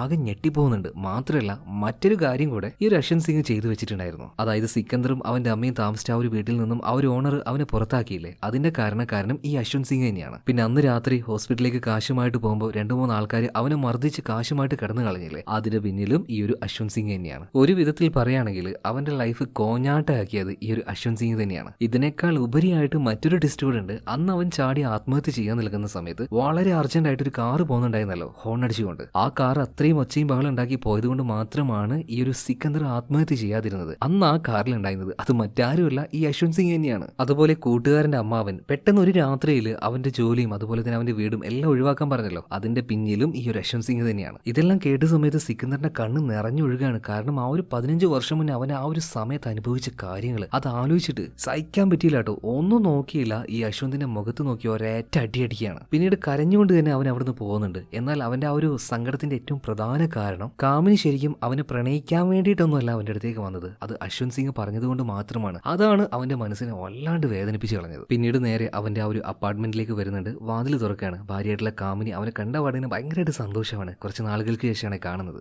എന്നാൽ സിക്കന്ദർ അത്ര ഹാപ്പി ആയിരുന്നില്ല. കയറി വന്ന പാട് തന്നെ അങ്ങനെ ചിരിക്കൊന്നും ചെയ്യാതെ കുട്ടികളെവിടെ അവരപ്പുറത്തുണ്ട്, അവർ കളിച്ചുകൊണ്ടിരിക്കുകയാണ്. ആണോ, അവരിവിടെ ഇല്ല അല്ലേ? അങ്ങനെയാണെങ്കിൽ എനിക്കൊരു കാര്യം നിന്നോട് ചോദിക്കാണ്ട്, വാ നമുക്കൊന്ന് സംസാരിക്കാന്ന് പറഞ്ഞിട്ട് അവിടെ ഉണ്ടായിരുന്ന സോഫയിൽ ഇപ്പൊ കാമിനി ഇരുത്തുകയാണ്. എന്നിട്ട് അവളോട് ചോദിക്കുന്നുണ്ട്, ശരിക്കും നീ എന്നെ പ്രണയിക്കുന്നുണ്ടോ? യഥാർത്ഥത്തിൽ എന്നെ പ്രണയിക്കുന്നുണ്ടോ? എന്നെ ഇഷ്ടപ്പെടുന്നുണ്ടോ? ഇതേ സമയത്തിന് കാമിനി പറയണേ, എന്താ പറ്റിയത്, എന്താ ഇങ്ങനെയൊക്കെ ചോദിക്കുന്നത്? ഒന്നുമില്ല, ഞാൻ വരുന്ന വഴിക്ക് ആ ഇൻസ്പെക്ടർ അശ്വന്തിനെ കണ്ടായിരുന്നു, അയാൾ ചില കാര്യങ്ങൾ എന്നോട് പറഞ്ഞു. ഇത് കേട്ടപ്പോൾ തന്നെ കാമിനി ആകെ വിറക്കാൻ തുടങ്ങുകയാണ്. കാമിനി ഒരു കാര്യം പറയുന്നുണ്ട്, അയാൾ പറഞ്ഞ ഒരുപാട് കാര്യങ്ങളൊക്കെ സത്യം തന്നെയാണ്. അന്ന് ഒരു നിവൃത്തിയില്ലാത്തത് കൊണ്ടാണ് എൻ്റെ കുഞ്ഞും അനിയത്തിയും അവർ വഴിയാധാരമാവാതിരിക്കാൻ വേണ്ടിയിട്ടാണ് ഞാൻ ആ ഒരു കാര്യം ഏറ്റെടുത്തത്. പക്ഷെ പിന്നീട് അങ്ങോട്ട് നിന്നെ യഥാർത്ഥത്തിൽ ഞാൻ പ്രണയിച്ചു. ഞാൻ നിന്നോട് കാണിച്ച ആ ഒരു സ്നേഹവും കാര്യങ്ങളൊക്കെ അത് സത്യം തന്നെയാണ്. പക്ഷെ എന്തോ അന്ന് ആ ഒരു തുടക്കത്തിൽ ആ ഒരു പ്രണയം അതൊരു ചതിയാണെന്ന് മനസ്സിലായത് ആയതുകൊണ്ട് തന്നെ സിക്കന്ദറിന് അതങ്ങോട്ട് അക്സെപ്റ്റ് ചെയ്യാൻ പറ്റിയില്ല. 15 വർഷത്തെ അവന്റെ ആ ഒരു ലൈഫ് മുഴുവൻ ഒരുമാതിരി ഒരു പൊള്ളയാണെന്ന് അവനൊരു തോന്നൽ വരികയാണ്. ഇപ്പൊ കാമിനി സിംഗിനോട് അവനൊരു കാര്യം പറയുന്നുണ്ട്, എല്ലാ മാസവും നിനക്കും കുഞ്ഞിനും വേണ്ടിയിട്ടുള്ള കാശ് ഞാൻ അയച്ചു തരും, അതിനൊരു മുടക്കം ഉണ്ടാവില്ല, പക്ഷെ ഞാൻ ഇങ്ങോട്ടേക്ക് വരില്ല, എനിക്കിനി നിന്റെ കൂടെ ജീവിക്കാനും കഴിയില്ല. ആ ഒരു ട്രസ്റ്റ് അതെനിക്ക് നഷ്ടപ്പെട്ടു പോയി. ഇനി എനിക്ക് നിന്നെ മനസ്സ് തുറന്ന് സ്നേഹിക്കാൻ പറ്റില്ല. ഇനിയിപ്പോൾ ലീഗലായിട്ട് നിനക്ക് ഡിവോഴ്സോ കാര്യങ്ങളോ വേണമെങ്കിൽ പറഞ്ഞാൽ മതി, എവിടെ വേണമെങ്കിലും ഞാൻ ഒപ്പിട്ട് തരാം. ഇതും പറഞ്ഞ് അവൻ പോവാൻ നിൽക്കുമ്പോൾ പരമാവധി കാമിനി അവനോട് സംസാരിക്കാൻ നോക്കുന്നുണ്ടെങ്കിലും അവനാകെ എന്താ പറയാ, ഈ ബ്ലാസ്റ്റ് ആയി പോവാന്നൊക്കെ പറയില്ല മൈൻഡ്, എല്ലാത്തിൽ നിന്നും രക്ഷപ്പെട്ടു കര കയറി എന്നൊക്കെ വിചാരിച്ച് നിൽക്കുമ്പോൾ വീണ്ടും അതുപോലെ ഒരു പടുകുഴിയിലേക്ക് വീണ അവസ്ഥയിലേക്ക് ആവുകയാണ്. അങ്ങനെ എല്ലാം നഷ്ടപ്പെട്ട് തകർന്ന ഈ ഒരു സിക്കന്ദർ ഉണ്ടല്ലോ നേരെ അവിടെ ഉണ്ടായിരുന്ന ബസ് സ്റ്റാൻഡിൽ പോയി നിൽക്കുന്നുണ്ട്. ഒരേ നിർത്താണ്, എന്തോ ആലോചിച്ചിട്ട് വീണ്ടും ആത്മഹത്യ ചെയ്യാനാണോ എന്നൊന്നും അറിയില്ല. പിന്നീട് ഒറ്റയടിക്ക് അവനെ കാണാതാവുകയാണ്. ഇതിനുശേഷം ഓരോ ബസ്സുകൾ അതുപോലെ തന്നെ ചെറിയ ചെറിയ ജീപ്പുകൾ ഇതെല്ലാം മാറി മാറി കയറി അവൻ എങ്ങോട്ടോ പോവാണ്. പിന്നീട് ഒരു സ്കൂട്ടറിൽ ലിഫ്റ്റ് അടിച്ചുകൊണ്ട് ഒരു ഉൾഗ്രാമത്തിലേക്ക് വന്നിട്ടുണ്ട്. അവിടെ തന്നെ ഒരാളെ കാണാൻ വേണ്ടിയിട്ടാണ് അവൻ വന്നത്. അത് മറ്റാരും ആയിരുന്നില്ല, 15 വർഷം മുന്നേ അവന്റെ അയൽവാസിയായിട്ടുള്ള ഒരു നേഴ്സ് ഉണ്ടായിരുന്നല്ലോ, അവളെ കാണാൻ വേണ്ടിയിട്ടാണ്. ഒരുപാട് നാളുകൾക്ക് ശേഷമാണ് ഈ നേഴ്സ് ഇവനെ കാണുന്നത് കേട്ടോ. അപ്പൊ അതിൻ്റെതായ ഒരു സന്തോഷമുണ്ട്. മാത്രമല്ല ഇവിടെ വെച്ച് സിക്കന്ദർ ചില കാര്യങ്ങൾ നേഴ്സിനോട് ചോദിക്കുന്നുണ്ട്. കാര്യങ്ങളൊക്കെ സേഫ് അല്ലേ, അത് നിന്റെ കയ്യിൽ തന്നെ ഇല്ലേന്ന് ചോദിക്കുമ്പോൾ തീർച്ചയായിട്ടും സേഫ് ആണെന്ന് പറയാണ്. പിന്നെ അവിടെ ഒരു നഴ്സറിയാണ്, കുറെ ചെടികളും കാര്യങ്ങളൊക്കെ വെക്കുന്ന അങ്ങനെ ഒരു സ്ഥലമാണ്. അവിടെ ഒരു ചെടി ഉണ്ടായിരുന്നു, ഒരു ബോൺസായി ചെടി. അപ്പൊ ആ ഒരു ചെടി അവന്റെ കയ്യിൽ കൊടുത്തിട്ട് പറയാണ്, നിന്റെ സാധനം ഇതിൽ സേഫ് ആയിട്ടുണ്ട് എന്ന് പറയാണ്. സാധനം കയ്യിൽ കിട്ടിയപ്പോഴാണ് സിക്കന്ദറിന് ഹാപ്പി ആവുന്നത്, സമാധാനമാവുന്നത്. അതുപോലെ തന്നെ നിനക്കും ഞാനൊരു കമ്മീഷൻ തരുമെന്ന് പറയണം. എന്നാൽ നേഴ്സ് പറയാണ്, ഒരിക്കലും എനിക്ക് അതിന്റെ ആവശ്യമില്ല, ഞാൻ ഈ ഒരു കാര്യം നിനക്ക് വേണ്ടി ചെയ്തത് നിന്നോടുള്ള ആ ഒരു പ്രണയം കൊണ്ട് മാത്രമാണ്, എനിക്കത് മാത്രം മതി, നീ പൊയ്ക്കോ എന്ന് പറയാണ്. എന്തായാലും സിക്കന്ദർ ഇപ്പോൾ ഭയങ്കര ഹാപ്പി ആയിട്ട് ആ ഒരു ചെടിച്ചട്ടിയും കയ്യിൽ പിടിച്ച് അങ്ങനെ പോവുകയാണ്. പോകുന്ന സമയത്ത് സിനിമ ഇവിടെ തീരുകയാണ്. ദ എൻഡ് എന്ന് കാണിക്കുന്നുണ്ട്. എന്നാൽ സിനിമ കഴിഞ്ഞിട്ടില്ല. എൻഡ് എന്ന് കാണിച്ച അപ്പൊ തന്നെ ഊപ്സ് എന്നും കാണിക്കുന്നുണ്ട്. കഴിഞ്ഞിട്ടില്ല, നിക്കവിടെ. കാരണം കാര്യങ്ങൾക്കൊന്നും ഒരു ക്ലാരിറ്റി വന്നിട്ടില്ലല്ലോ.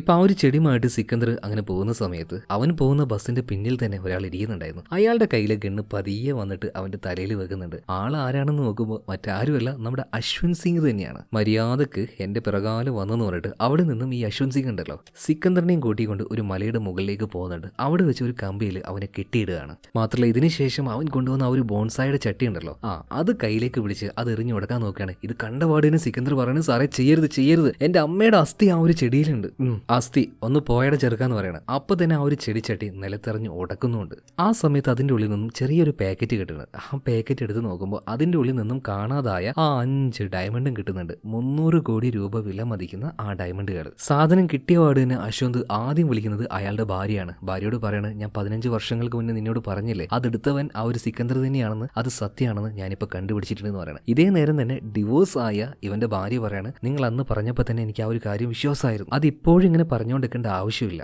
ഞാൻ എപ്പോഴും നിങ്ങൾ വിശ്വസിച്ചിട്ടേ ഉള്ളൂ. പക്ഷേ ഇപ്പം ഞാൻ നിങ്ങളുടെ ലൈഫിൽ നിന്നും പോകാനുള്ള കാരണം നിങ്ങൾ തന്നെയാണ്. കഴിഞ്ഞ 15 വർഷം വളരെ മോശമായിട്ടാണ് നിങ്ങൾ ജീവിച്ചത്. നിങ്ങൾ നിങ്ങളുടെ കാര്യം മാത്രം നോക്കി കള്ളു കുടിച്ചു, മറ്റെന്തൊക്കെയോ ചിന്തകളുമായിട്ട് നടന്നു. അതുകൊണ്ട് മാത്രമാണ് ഞാൻ നിങ്ങളെ വിട്ടുപോയത്. ഇനി എന്തായാലും ഒരു തിരിച്ചുവരവോ കാര്യങ്ങളോ ഇല്ല. നീ എന്തായാലും സന്തോഷത്തോടെ ജീവിക്കുക, കാര്യങ്ങൾ കണ്ടുപിടിച്ചു കഴിഞ്ഞല്ലോ, ഇനി സമാധാനത്തിൽ ജീവിക്കുന്ന കൂടെ പറയണം. പിന്നീട് അശ്വന്ത് ഫോൺ കട്ട് ചെയ്യുന്നുണ്ട്. നേരെ ഇപ്പോൾ നമ്മുടെ സിക്കന്ദറിന്റെ അടുത്തേക്ക് വന്നിട്ട് പറയണം, എന്റെ പൊന്നു മോനെ, എന്റെ ഇൻഡ്യൂഷൻ അത് കറക്റ്റ് ആയിരുന്നു, എനിക്ക് ഉറപ്പായിരുന്നു നീ തന്നെയാണ് അതെടുത്തതെന്ന്. പക്ഷെ എങ്ങനെയാണ് ആ ഒരു ഡയമണ്ട് നീ പുറത്തേക്ക് എത്തിച്ചത്? അങ്ങനെ ഒരു രക്ഷയില്ലാതെ സിക്കന്ദർ ആ ഒരു കാര്യം പറയാൻ തുടങ്ങുകയാണ്. 15 വർഷങ്ങൾക്ക് മുന്നേ ആ ഒരു എക്സ്പോ അത് നടക്കുന്നതെന്ന് അവിടുത്തെ ടെക്നീഷ്യൻ ആയിരുന്നല്ലോ ഈ ഒരു സിക്കന്ദർ. അതായത് എക്സാക്ട്ലി ആ ഒരു മോഷണം നടന്ന ആ ഒരു ദിവസമല്ല, അതിന്റെ കുറച്ച് ദിവസങ്ങൾക്ക് മുന്നേ. ഇവൻ ഈ ടെക്നീഷ്യൻ ആയതുകൊണ്ട് തന്നെ അന്ന് അവിടെ ഉണ്ടായിരുന്ന ഒരു സെക്യൂരിറ്റി അവനോട് വന്നിട്ട് ഒരു ഉപകാരം ചെയ്യുമെന്ന് ചോദിക്കുകയാണ്. ഇയാളുടെ ഏതോ ഒരു ഫ്രണ്ടിന്റെ വീട്ടിൽ അയാളുടെ കമ്പ്യൂട്ടറും കാര്യങ്ങളും കേടായിട്ടുണ്ട്. അപ്പൊ അതൊന്ന് പോയിട്ട് നേരാക്കാൻ വേണ്ടി പറയണം. സോ നേരെ അങ്ങോട്ടേക്ക് കാശ് കിട്ടുന്ന കാര്യമാണല്ലോ, അതുകൊണ്ട് തന്നെ അവൻ നേരെ അങ്ങോട്ടേക്ക് പോകണം. എന്നാൽ ആ ഒരു വീട്ടിലെത്തിയ സമയത്ത് അവിടെ എന്തൊക്കെയോ ഒരു വശപ്പശക് അവന് തോന്നി. എന്നാൽ ഇവർ പറഞ്ഞ ഒരു സിസ്റ്റത്തിന് വലിയ കംപ്ലൈന്റോ കാര്യങ്ങളൊന്നും ഉണ്ടായിരുന്നില്ല. അതിന്റെ പ്രിന്ററിൽ ചെറുതായിട്ട് എന്തോ പേപ്പർ ജാം ആയതായിരുന്നു. സിമ്പിളായിട്ട് അത് നന്നാക്കുകയും ചെയ്യാം. എന്നാൽ കുറച്ചും കൂടെ സമയം അവിടെ ഇരിക്കാനായിട്ട് അവൻ അതിൽ ഓരോന്ന് ചെയ്തുകൊണ്ടിരിക്കുകയാണ്. ഈ നേരത്ത് ഇവനെ വീട്ടിലേക്ക് കൊണ്ടുവന്ന ആ ഒരു താടിക്കാരൻ ഇയാൾ അപ്പുറത്തെ ഒരു മുറിയിലേക്ക് പോകുമ്പോൾ അവിടെ ഒരു കാര്യം സിക്കന്ദർ ശ്രദ്ധിക്കുന്നുണ്ട്. അതായത് കുറച്ച് ഗണ്ണും കാര്യങ്ങളൊക്കെ. അതിന്റെ പുറമെ ഫേക്ക് ആയിട്ടുള്ള കുറെ ID കാർഡുകളൊക്കെ ഇവർ ഉണ്ടാക്കിക്കൊണ്ടിരിക്കുകയാണ്. പിന്നീട് കുറച്ച് ആൾക്കാരുടെ പേരും ഡീറ്റെയിലൊക്കെ അടങ്ങുന്ന ഒരു പേപ്പറും കിട്ടുന്നുണ്ട്.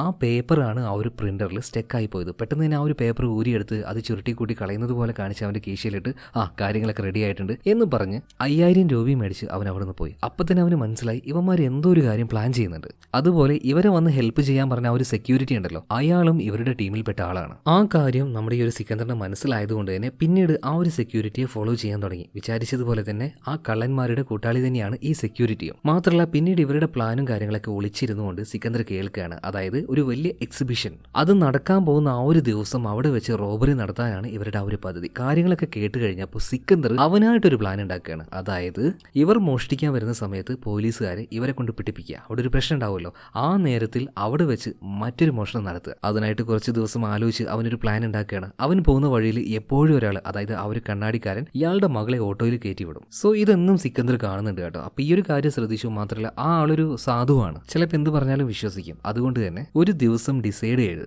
ഇയാളുടെ കീശയിൽ ഇയാൾ അറിയാതെ തന്നെ ഇയാളുടെ ദേഹത്ത് തട്ടിയിട്ട് ഒരു പേപ്പർ ഇടുന്നുണ്ട്. എന്നിട്ട് ഇയാൾ ഓട്ടോയിൽ മകളെ കയറ്റി വിട്ട് അതേ നേരം തന്നെ ഇപ്പൊ സിക്കന്ദർ ഇയാളെ വിളിക്കുകയാണ്. നിങ്ങളുടെ കീശയിൽ ഒരു പേപ്പർ ഉണ്ട്, ആ പേപ്പറിൽ എന്താണോ എഴുതിയത് അത് അതുപോലെ തന്നെ പോലീസുകാരെ വിളിച്ച് പറഞ്ഞിട്ടില്ലെങ്കിൽ നിങ്ങളുടെ മകളെ അല്പനേരം കൊണ്ട് ഞങ്ങൾ കിഡ്നാപ്പ് ചെയ്യും, മകൾക്ക് ആപത്ത് വരുന്നു പറയാണ്. സിക്കന്ദർ വിചാരിച്ചതുപോലെ തന്നെ അയാൾ ആകെ പേടിച്ചു പോയി. വേഗം പോയിട്ട് എന്താണോ സിക്കന്ദർ ആ ഒരു പേപ്പറിൽ എഴുതി വെച്ചത് അത് അതുപോലെ തന്നെ പോലീസുകാരോട് വിളിച്ചു പറഞ്ഞു. അതായത് അന്ന് എന്താ സംഭവിച്ചത്, കൊള്ളയടിക്കാൻ വന്ന ആ ഒരു കൊള്ളക്കാര് അവരുടെ പ്ലാന് അതാകെ പൊളിഞ്ഞ് പാളീസായി. കാരണം അത് പൊളിച്ചു കളഞ്ഞത് നമ്മുടെ സിക്കന്ദർ തന്നെയാണ്. എന്തിനാണ് ഇങ്ങനെ പ്രശ്നങ്ങൾ നടക്കുമ്പോൾ അവൻ ആ ഒരു ഡയമണ്ട് അടിച്ചു മാറ്റാൻ വേണ്ടി. എന്തായാലും അവിടെ വെടിവെപ്പ് നടക്കുന്ന സമയത്ത് ആ ചില്ല് കൂട് തല്ലി പൊളിച്ച് അതിൻ്റെ ഉള്ളിലെ ഡയമണ്ട് എടുത്തത് സിക്കന്ദർ തന്നെയാണ്. ഇതെല്ലാം കേട്ട് കഴിഞ്ഞപ്പോൾ അശ്വന്ത് ഒരു കാര്യം ചോദിക്കുന്നുണ്ട്, എടാ ഓക്കെ പക്ഷെ എങ്ങനെയാടാ നീ ആ സാധനം പുറത്തേക്ക് എത്തിച്ചത്? അതിപ്പോഴും എനിക്ക് മനസ്സിലാവുന്നില്ലല്ലോ. പിന്നീട് കുറച്ചു നേരം അശ്വന്ത് ആലോചിച്ചപ്പോൾ പെട്ടെന്ന് കിട്ടുകയാണ്, അങ്ങോട്ടേക്ക് വന്ന ആ ഒരു മെഡിക്കൽ ടീം. അവർ ആ ഒരു കൊള്ളക്കാരുടെ ഡെഡ് ബോഡി എടുത്ത് അവിടുന്ന് വേഗം പോകാണ്ടായത്. അവരെ ആരെയും ചെക്ക് ചെയ്തിട്ടില്ല. അപ്പൊ ആ കൂട്ടത്തിൽ ആരും ഒരാളുടെ കയ്യിൽ നീ ആ ഒരു ഡയമണ്ട് കൊടുത്തല്ലേ? ആരുടെ ആള്? സിക്കന്ദർ കാര്യങ്ങൾ പറയാണ്. അത് മറ്റാരുമല്ല,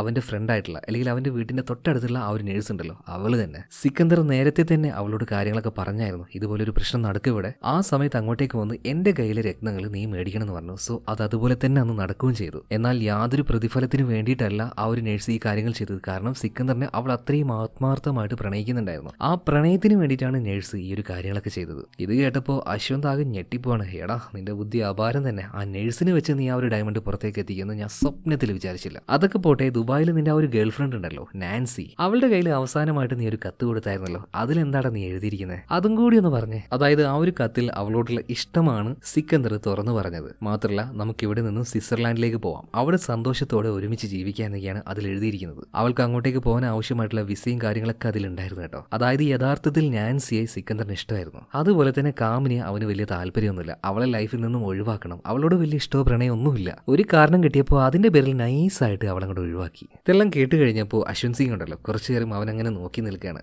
അപ്പോ ഞങ്ങളൊക്കെ ഉണ്ണാക്കന്മാരാക്കിയിട്ട് നീ നേരെ അങ്ങോട്ട് സ്വിറ്റ്സർലാൻഡിലേക്ക് പോയിട്ട് അവളുടെ കൂടെ സന്തോഷമായിട്ട് ജീവിക്കാന്ന് കരുതിയില്ലേ? അതും എന്നെ കൊണ്ട് നിന്റെ കണ്ണിൽ നോക്കിയിട്ട് മാപ്പും പറയിപ്പിച്ച് പന്നെ പുന്നാര മോനെ എന്നിട്ട് ഒരു അടി കൊടുക്കുകയാണ്. സത്യം പറഞ്ഞാൽ ഈ 15 വർഷം കൊണ്ട് ജീവിതം തൊലഞ്ഞു പോയത് ഈ ഒരു സിക്കന്ദറിന്റെ ആയിരുന്നില്ല, പാവം നമ്മുടെ ഇൻസ്പെക്ടർ ഉണ്ടല്ലോ അശ്വന്ത് സിംഗ്, ഇയാളുടെ ലൈഫായിരുന്നു. ഒന്ന് ആലോചിച്ച് നോക്കിയാലേ, ഇതുപോലൊരു ട്വിസ്റ്റ് നിങ്ങൾ വിചാരിച്ചായിരുന്നു? ഞാൻ വിചാരിച്ചില്ല കേട്ടോ. കാരണം ഈ ഒരു സിക്കന്ദറിന്റെ ലൈഫ് കാണിച്ചതിന് ഭയങ്കര ട്രാജിക് ആയിട്ടാണ്. അപ്പൊ കാര്യങ്ങൾക്കൊക്കെ ഒരു ക്ലാരിറ്റി വന്നല്ലോ. അപ്പൊ നമുക്ക് നേരെ സ്റ്റേഷനിലേക്ക് പോകാന്ന് പറഞ്ഞപ്പോൾ സിക്കന്ദർ പറയണ, സാറേ ഒന്ന് അവിടെ നിൽക്ക്, എനിക്കൊരു കാര്യം സംസാരിക്കാനുണ്ട്. ഈ കാര്യം കാണിച്ചുകൊണ്ടാണ് സിനിമ ശരിക്കും തീരുന്നത്. എന്തായിരിക്കും അവർ രണ്ടുപേരും സംസാരിച്ചിട്ടുണ്ടാവുക? ആ കാര്യം നമ്മളെ കാണിച്ചിട്ടില്ല. നിങ്ങൾക്ക് എന്താണ് തോന്നുന്നത്? അപ്പൊ ആ ഒരു കാര്യം നമ്മുടെ കമന്റ് ബോക്സിൽ ഒന്ന് പറയാട്ടോ. അപ്പൊ അടുത്ത വീഡിയോയിൽ നമുക്ക് വീണ്ടും കാണാം. Okay, by.